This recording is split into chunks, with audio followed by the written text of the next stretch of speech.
नमस्कार बंधुरा आपनारा देखছেন केएसटीवी यूट्यूब चैनल। এই মুহূর্তে গুরুত্বপূর্ণ আপডেট লক্ষ্মীর ভান্ডার প্রকল্পের টাকা খুব শীঘ্রই ডবল হচ্ছে এমনটাই কিন্তু নিউজ পোর্টালে প্রকাশিত করা হয়েছে। একটি পত্রিকা যেখানে আপনারা জানতে পারবেন লক্ষ্মী ভান্ডার প্রকল্পের টাকা খুব শীঘ্রই বাড়বে বা ডবল হবে সেই বিষয়ে।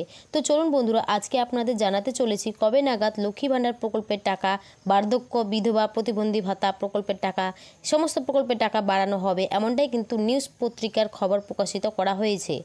সেই বিষয়ে আপনাদের আজকে আপডেট জানাতে চলেছি, তাই ভিডিওটি স্কিপ না করে মনোযোগ সহকারে দেখতে থাকুন। সমস্ত বিষয়ে আজকে আপনারা আপডেট পেয়ে যাবেন। তো চলুন বন্ধুরা শুরু করছি। শুরু করার আগে আপনাদের কাছে ছোট্ট একটি রিকোয়েস্ট, যদি এই চ্যানেলে নতুন দর্শক হয়ে থাকেন তাহলে চ্যানেলটিকে অবশ্যই সাবস্ক্রাইব করে পাশে থাকা বেল আইকনটিকে অন করে নেবেন। তো চলুন আজকের ভিডিওটি শুরু করা যাক। দেখুন, বলেছে লক্ষ্মীর ভান্ডার জুন থেকে বাড়ছে লক্ষ্মীর ভান্ডারের টাকা।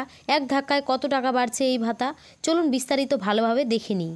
দেখুন, বলা হয়েছে লক্ষ্মী ভান্ডার পশ্চিমবঙ্গে মহিলাদের জন্য লক্ষ্মীর ভান্ডার প্রকল্পের আর্থিক সাহায্য বৃদ্ধি পেতে পারে। জুন মাস থেকে তপশিলি জাতির মহিলারা 1500 টাকা এবং সাধারণ মহিলারা 1800 টাকা পেতে পারেন। যদিও সরকারের তরফ থেকে এখনও কোনো ঘোষণা করা হয়নি।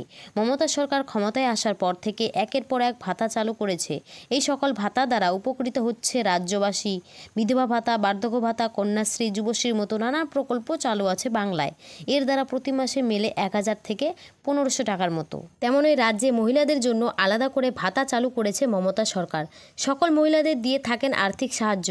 মমতা সরকার ক্ষমতায় আসার পর থেকে চালু করেছে নানান ভাতা, তার মধ্যে বেশি খ্যাত লক্ষ্মীর ভান্ডার। রাজ্যের 25 থেকে 60 বছর সকল মহিলা পেয়ে থাকেন লক্ষ্মীর ভান্ডার ভাতা।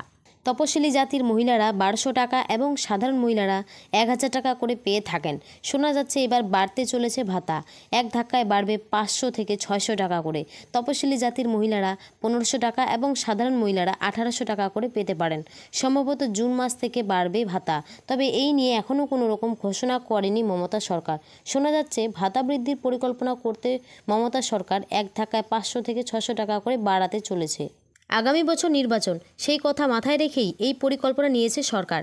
সম্ভবত শীঘ্রই বাড়বে ভাতার টাকা, তবে এই ভাতা পেতে গেলে মানতে হবে কয়েকটি নিয়ম। প্রথমত আপনার সিঙ্গেল অ্যাকাউন্ট থাকতে হবে, তেমনি আধার ও পেন লিঙ্ক থাকতে হবে, বয়স হতে হবে 25 থেকে 60-এর মধ্যে, সঙ্গে পারিবারিক আয় নির্দিষ্ট সীমার নিচে হতে হবে, তবেই মিলবে ভাতা। তো এই ছিল লক্ষ্মীর ভান্ডার প্রকল্প নিয়ে একটি ছোট্ট আপডেট। যদি ভিডিওটি ভালো লাগে অবশ্যই একটি লাইক এবং সাবস্ক্রাইব করতে ভুলবেন না। ধন্যবাদ।